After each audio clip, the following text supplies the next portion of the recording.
Nós temos um tempo muito curto na Terra. A nossa vida é muito passageira. E mesmo que a nossa vida se prolongue, nós temos muito pouco tempo para pensar nas coisas que nós fazemos. Porque a palavra de Deus é muito clara quando diz que o tempo está cumprido e o reino de Deus está próximo.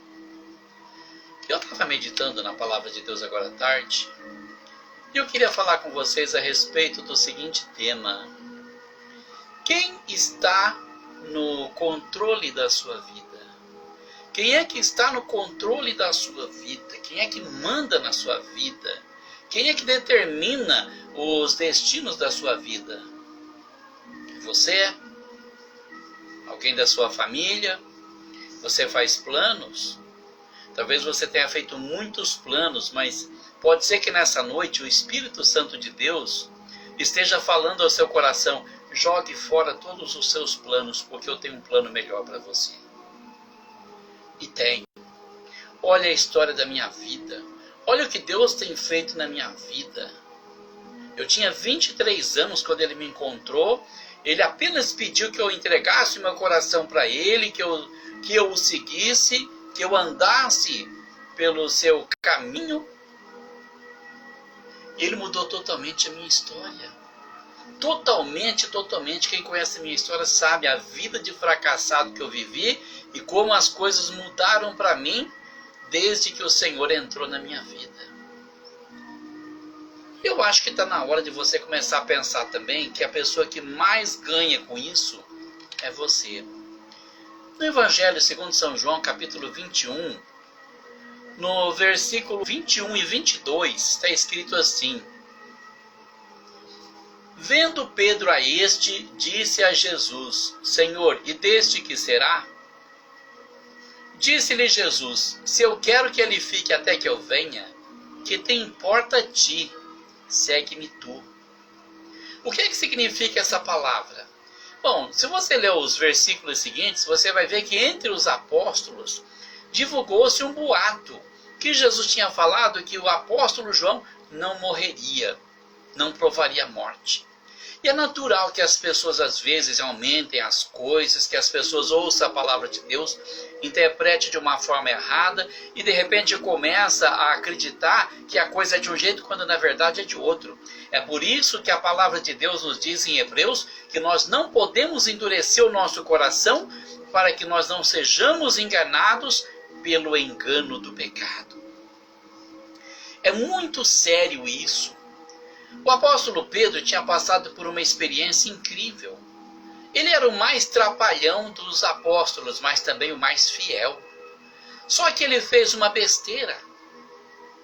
Ele quis ser melhor do que os outros. Na noite em que Jesus celebrou a última ceia, aliás, a última Páscoa, a primeira ceia, perdão, Jesus anunciou que tinha chegado a hora dele, que ele ia deixar esse mundo. Qual que é o problema? Todo mundo deixa esse mundo mais cedo ou mais tarde. Jesus disse: olha, chegou minha hora. Um de vocês vai me trair. E eu vou morrer e vou ser entregue nas mãos dos romanos, ou vou ser crucificado, mas depois de 3 dias eu vou ressuscitar. Essa noite, todos vocês vão me abandonar. E Pedro bateu no peito e falou: olha, todo mundo pode te abandonar, mas eu não, jamais. Eu nunca te abandonarei. Jesus disse: você não vai me abandonar? Pedro falou: não, Senhor, eu vou contigo até a prisão e a morte se for preciso. Jesus olhou bem para ele e falou: Pedro, essa noite, antes que o galo cante 3 vezes, você me negará. Coitado, né? Ele tinha tanta boa vontade, mas boa vontade às vezes não é suficiente. É por isso que existe aquele ditado que diz assim, que de boas intenções o inferno está cheio. Mas o apóstolo Pedro, ele realmente tinha muito boa vontade. Só que quando chegou o momento dele confirmar que era de Jesus, ele negou Jesus. Ele ficou com medo. Ele teve medo da cruz, ele teve medo de passar pela mesma coisa que Jesus estava passando. E ele percebeu que Jesus estava sofrendo muito, estava sendo chicoteado, estava sendo escarnecido, estava sendo torturado. Então ele simplesmente negou. Na primeira vez ele simplesmente negou. Na segunda vez ele já foi um pouco mais além. Ele chegou até mesmo a praguejar. Quando aquela criada disse, você estava com eles. Ele disse assim, eu nem conheço esse homem, eu nunca vi esse homem na minha vida. Como é que você pode dizer uma coisa dessa? Bom, enfim, ele negou. 3 vezes ele negou Jesus. Eu imagino como ficou o coração do apóstolo Pedro. Pedro amava Jesus de coração. E ele não queria negar Jesus, mas ele não achou outra forma de agir. Ele não encontrou outra forma de agir. Então, naquele momento que ele negou Jesus, eu imagino que o coração dele doeu.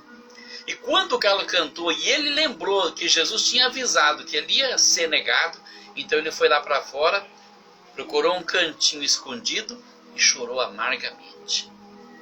Deve ter chorado muito de arrependimento, porque muitas vezes nós não queremos fazer certas coisas e nós fazemos. Nós fazemos. Está além da nossa vontade, está além da nossa capacidade.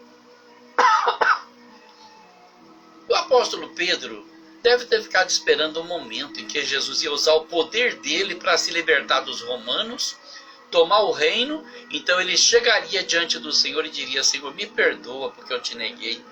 Mas ele não teve essa chance, porque dali Jesus foi para o Calvário, Jesus morreu, e quando ele recebeu a notícia da morte de Jesus, certamente ele teria dito, puxa, eu neguei Jesus e agora eu não tive chance de me arrepender.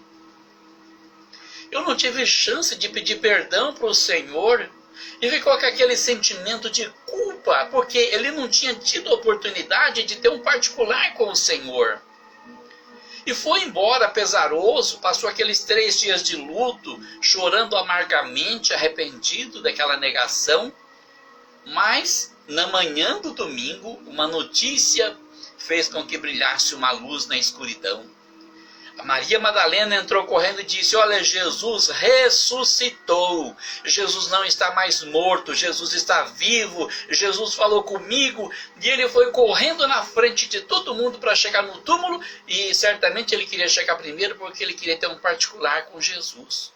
Ele não queria falar aquilo publicamente. É vergonhoso falar certas coisas na frente dos outros. Ele queria pedir perdão, Senhor, eu te neguei naquela noite, Senhor, me perdoa, o Senhor sabe que eu te amo, mas quando ele chegou lá, Jesus não estava lá, o túmulo estava vazio, mas ele não viu Jesus. Voltaram para o cenáculo e de repente, no meio de uma reunião, Jesus aparece no meio deles e diz, paz seja convosco. E Jesus se revelou ali vivo, poderoso, glorioso, fulgurante, mas ele não poderia ainda pedir perdão porque estava cheio de gente, era vergonhoso aquilo. E ele ficou esperando o momento de ter um particular com o Senhor. E o que aconteceu é que depois Jesus foi embora, e ele não viu mais Jesus, e como passou vários dias e Jesus não apareceu, ele chamou o Tiago e o João e disse, eu vou pescar, e eles disseram, nós vamos contigo. O capítulo 21 de São João trata desse assunto. Nós vamos também. Não temos nada a fazer. E foram pescar, pegaram o barco e passaram a noite jogando a rede e não conseguiram pegar nada, nem um lambarizinho. Já quase amanhecendo o dia, quando a madrugada começava a fazer despontar os primeiros raios da aurora, eles viram um vulto na praia. Tinha um homem lá na praia e gritou para eles, vocês têm alguma coisa para comer? E ele disse, olha, nós trabalhamos a noite inteira, mas nós não conseguimos pegar nada. Então Jesus disse para eles, joga a rede para o lado direito que vocês vão pegar. Eles jogaram a rede e a rede ficou cheia de peixe. 153 grandes peixes. E naquele momento João disse, aquele homem na praia é o Senhor. E Pedro estava sem camisa, pôs a camisa e se jogou na água e correu na frente. Por que ele não foi de barco? Por que ele foi nadando? Porque ele queria chegar primeiro. Ele queria ter um particular com o Senhor. Então ele foi nadando para chegar primeiro, para chegar lá e falar, Senhor, eu te neguei naquela noite, mas foi contra a minha vontade, o Senhor me perdoa.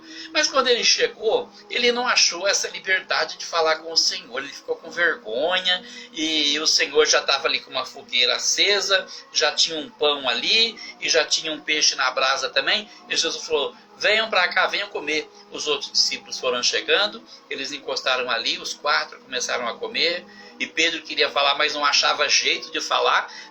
Quantas vezes já aconteceu com a gente? Você quer falar com alguém, você quer pedir perdão, mas você não encontra uma forma de falar, você não acha aquele jeito de falar, fica esperando o momento certo, e às vezes esse momento nunca chega. Quando acabou de comer, então a palavra de Deus diz que Jesus olhou para Pedro e disse: Simão, filho de Jonas, você me ama mais do que esses? Ele disse: sim, Senhor, tu sabes que eu te amo. Jesus disse: apacenta as minhas ovelhas. Daí a pouco Jesus tornou a falar: Simão, filho de Jonas, você me ama mais do que esses? Ele olhou para Jesus e ele disse: sim, Senhor, tu sabes que eu te amo. Jesus disse: apacenta as minhas ovelhas. Esperou mais um pouquinho, pela 3ª vez Jesus disse: Simão, filho de Jonas, tu me amas mais do que esses? E Pedro começou a ficar triste. Pedro disse: Senhor, o Senhor está duvidando de mim, o Senhor não acredita em mim, o Senhor pensa que eu te neguei porque eu não te amo. Então ele disse: Senhor, tu sabes todas as coisas, o Senhor é onisciente, o Senhor sabe que eu te amo. Jesus disse: apacenta as minhas ovelhas. Então Jesus olhou para ele e disse: quando você era mais jovem, você se cingia a si mesmo e você ia para onde você queria. Mas quando você for velho, outros te cingirão e te levarão para um lugar onde você não queira ir. Na verdade, Jesus estava falando a respeito da forma como Pedro ia morrer. Pedro tinha verdadeiro pavor da cruz. E ele morreu pregado numa cruz, só que de cabeça para baixo. Porque ele não quis ser crucificado como seu Senhor. Ele não se julgou digno de ser crucificado como Jesus. Ele pediu para crucificarem ele de cabeça para baixo. Mas essa palavra de Jesus, ela é simbólica e ela significa uma coisa também. Quem é que está dominando a sua vida? Quem é que toma decisões na sua vida? Quem é que controla a sua vida? É você? Porque se for você, fique sabendo de uma coisa: o Senhor vai mostrar que Ele tem todo o poder no céu e também na terra. Mais cedo ou mais tarde, você vai deixar de ser esse jovem que toma decisões impetuosas e você vai ser exatamente como Pedro. Alguém vai te cingir, alguém vai te banhar, alguém vai te vestir, alguém vai te levar para onde você não quer ir, alguém vai fazer com você o que você não quer. Porque quem manda na sua vida é o Senhor.